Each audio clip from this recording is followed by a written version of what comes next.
स्वागत है आपका टेकविला यूट्यूब चैनल में। इस वीडियो में हम जानने वाले हैं what is common civil code. जी हाँ दोस्तों, सिविल कोड जो है कॉमन सिविल कोड ये क्या है और इसके बारे में हम इस बारे में चर्चा करते हैं। तो सबसे पहले दोस्तों संविधान के अंदर में क्या दिया गया है पहले हम उसको देख लेते हैं।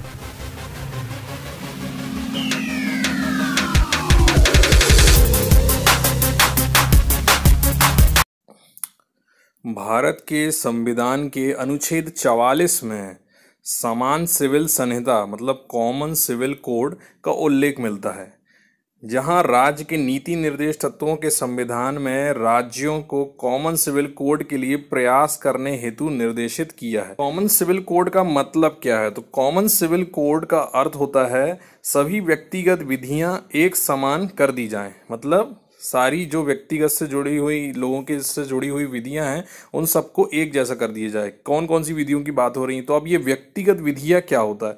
व्यक्तिगत विधियां उन कानूनों को कहा गया है जो नागरिक के लिए निजी मामले को नियमित करते हैं, जैसे कि विवाह, शादी ब्याह, तलाक, है ना, आपका डाइवोर्स। इसके बाद में भरण पोषण मतलब पालन पोषण, भरण पोषण जिसको कहते हैं हम, बच्चा गोद लेना या देना, है ना, जो है इसका क्या तरीका होगा, कैसे ये सारी चीज़ें इसके अंदर में होंगी।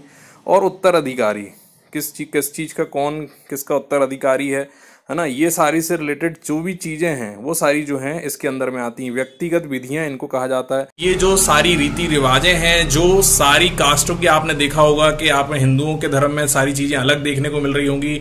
इवन क्रिश्चियन के जो लोग हैं उनमें जो है उस धर्म में अलग रीति रिवाजों से आपको चीज़ें देखने को मिल रही होगी।